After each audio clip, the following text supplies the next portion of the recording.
श्रीराम समर्थ. जय जय रघुवीर समर्थ.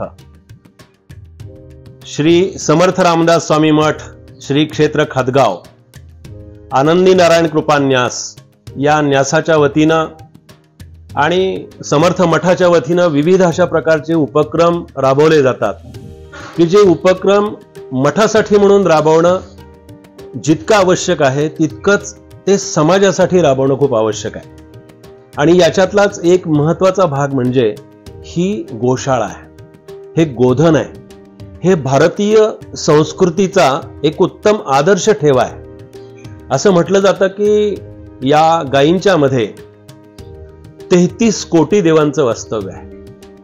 आपण जर बघितलं याच्यामध्ये विशेषत्वानं उल्लेख करायचा तो म्हणजे देशी गायी, खिलार गायी ज्याला म्हणतात, गीर गायी, सैवाल जातीच्या गायी, या ज्या गायी आहेत ना, या गायींच्या मध्ये खरंच इतके दैवी गुण बघायला मिळतात ना.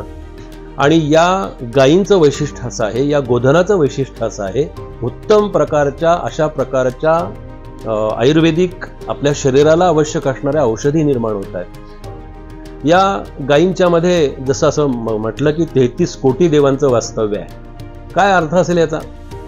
की ही गाय सांभाळून पहा की जशा माणसाच्या संवेदना असतात, माणसाला जशा संवेदना आहेत ना, त्याच्यापेक्षाही पुढे जाऊन या गायींच्या मध्ये आपल्याला संवेदना पाहायला मिळतात. त्यांची बछडी जी असतात, त्यांची वासरं जी असतात, ते एक दिवस जर गायीला प्यायलं नाही ना तर गाय अस्वस्थ होते. एखादी गाय आजारी असेल तर दुसरी गाय त्या दिवशी चारा खात नाही, पाणी पित नाही. एखाद्या गायीला काही दुखापत झाली असेल तर दुसरी गाय अस्वस्थ होते. म्हणजे या भारतीय संस्कृतीचा ठेवा असणाऱ्या या गोधनामध्ये हे जे आपल्याला सगळं पाहायला मिळतं ना, याचं खरं तर संवर्धन होणं फार आवश्यक आहे. म्हणून समर्थ रामदास स्वामी मठ, आमच्या या मठानं अगदी या मठाच्या स्थापनेपासून या गोधन संवर्धनाचा संकल्प केला. आणि 1-2 नव्हे, या मठाचा हा तपपूर्ती सोहळा 12 वर्ष झाली आम्ही या गायीची म्हणजेच आमच्या गोमातेची सेवा करतो आहोत.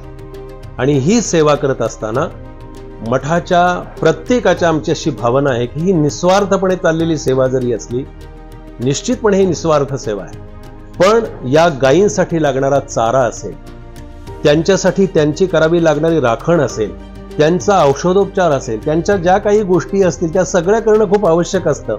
इथे स्वच्छता ठेवणं खूप आवश्यक असतं. त्यांचं संवर्धन करायचं म्हटल्यानंतर माणसाची जशी काळजी घ्यावी लागते ना, तशी या सगळ्या गायींची काळजी घ्यावी लागते. आणि या गायींना सांभाळत असताना त्यांची बछडी ही लहान मुलासारखी सांभाळावी लागतात. थंडीच्या दिवशी त्यांना पांघरून घालणं, पावसाचं त्यांना पाणी त्यांच्यावरती न पडणं, त्यांना ऊन न लागू देणं, म्हणजे हा निवारा सुद्धा एक चांगल्या प्रकारानं करण्याचा आमचा संकल्प आहे. आता आपण पाहत असाल तर हे पत्राचं शेड आहे, पण आपण राहू का अशा शेडमध्ये? आपल्याला जमेल का? आता खूप कडक ऊन पडलं, आपण इथे उभे नाही राहू शकत. तर इथे या गायींच्या संरक्षणासाठी मठाचा असा संकल्प आहे की इथे चांगली गोशाळा एक निर्माण व्हावी, एक चांगलं बांधकाम या गायीच्या गोशाळेसाठी, सुंदर अशा प्रकारची यासाठी वास्तू निर्माण व्हावी, जशी आपल्याला राहायला लागते तशी. आता या गायींचं संगोपन कसं करावं? त्यांच्या चारा पाण्याच्या व्यवस्थेसाठी, त्यांच्या संवर्धनासाठी काय करावं? अनेक लोक पुण्याईचे मार्ग शोधत असतात, तीर्थक्षेत्रावरती जात असतात, वेगवेगळ्या समाजातले लोक या गायींची सेवा करण्याचा संकल्प करत असतात. आम्हालाही म्हणतात की बुवा आम्हाला गोदान करायचंय. मी त्यांना असं सांगतो की तुम्ही गोदान करून एखादी नवीन गाय तुम्ही देण्यापेक्षा आमच्या आहे त्या गायींचं संवर्धन करा. आहे त्या गायी कशा छान मस्त राहतील आणि त्यांचा चारा पाणी कसा व्यवस्थित होईल हेच करा. म्हणून आम्ही मठाने एक संकल्प केला आहे. मठाने एक छान योजना त्यासाठी निर्माण केली आहे की जे आमच्याकडे 15 गायी आहेत. ही सगळी गोधनं सांभाळत असताना या गायींची एक आम्ही दत्तक योजना तयार केली आहे. जशी मुलं दत्तक घेतात ना, तसं या गायी दत्तक घेण्याची व्यवस्था या मठानं निर्माण केली आहे. आणि अनेकांना ती आवडली आहे. अनेकांच्या आग्रहास्तव आम्ही ती योजना अंमलात आणण्याचा प्रयत्न करतो आहोत. यातली एक गाय प्रत्येकाने दत्तक घ्यावी. मग त्यासाठी काय करावं? त्यासाठी बघा की आपण कुठेही गेलो तरी आपला पैसा अनाठही सगळीकडे जात असतो, खर्च होत असतो.